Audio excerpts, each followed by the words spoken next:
देखिए दोस्तों, कबीरदास जी को ज्ञान प्राप्ति की कथा बहुत रोचक है और यह कथा आध्यात्मिक रहस्यों से भरी हुई है।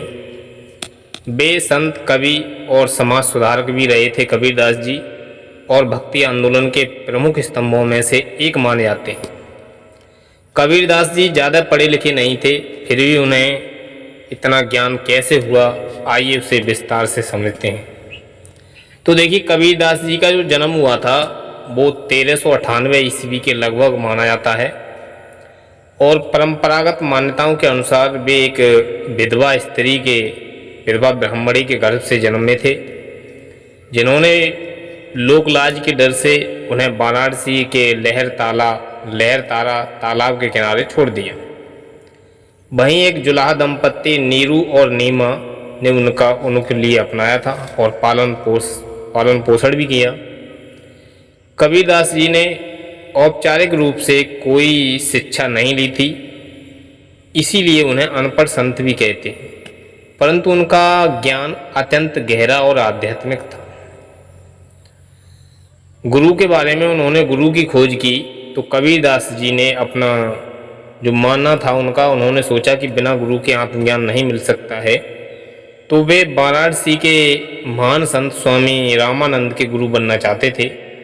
लेकिन रामानंद ब्राह्मण थे और कबीरदास जी एक जुलाहे थे, इसलिए सीधे दीक्षा लेना उनके लिए बहुत असंभव हो गया और उन्होंने मना भी कर दिया।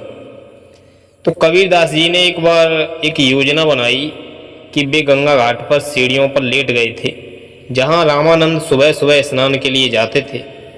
तो अंधेरे में रामानंद जी का जो पैर था वो कबीर पर पड़ गया। रामानंद जी के मुख से अचानक राम राम शब्द निकल गया, तो कबीरदास जी ने उसी को गुरु मंत्र मान लिया।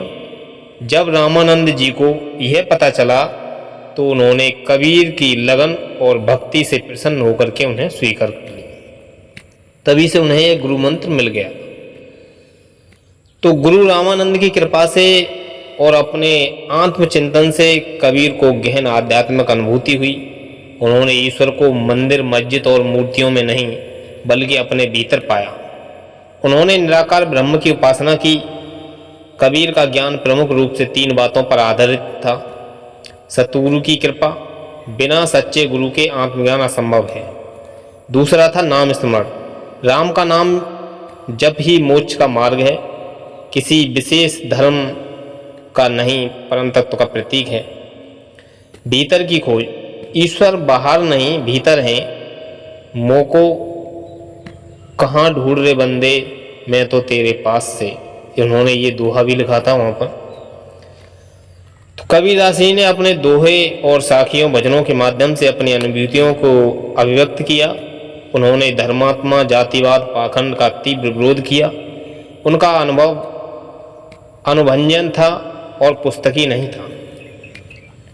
उन्होंने कई सारे दोहे भी लिखे थे, जैसे गुरु गोविंद दो खड़े काके लागे पाए, बलिहारी गुरु आपने गोविंद दियो बताए। तो गुरु और भगवान दोनों सामने खड़े थे, तो मैं किसके चरण छूं, तो मैं गुरु को प्रणाम करूंगा। और उन्होंने मुझे ईश्वर के दर्शन कराए, तो उन्होंने साफ साफ ये निष्कर्ष भी दिया। तो कबीरदास जी को ज्ञान किसी औपचारिक पढ़ाई से नहीं बल्कि गुरु की कृपा, अपने भीतर की साधना और सच्चाई की खोज से मिली। उनका जीवन यह सिद्ध करता है कि सत्य और ईश्वर की भक्ति यानी ईश्वर की प्राप्ति के लिए जन्म, जाति, शिक्षा जरूरी नहीं होती, बल्कि भक्ति, विवेक और साहस होना चाहिए। तो यह वीडियो आपके लिए कैसी लगी, आप अपनी कमेंट बॉक्स में राय जरूर दें। तब तक के लिए धन्यवाद। मिलेंगे ऐसे ही वीडियो के साथ।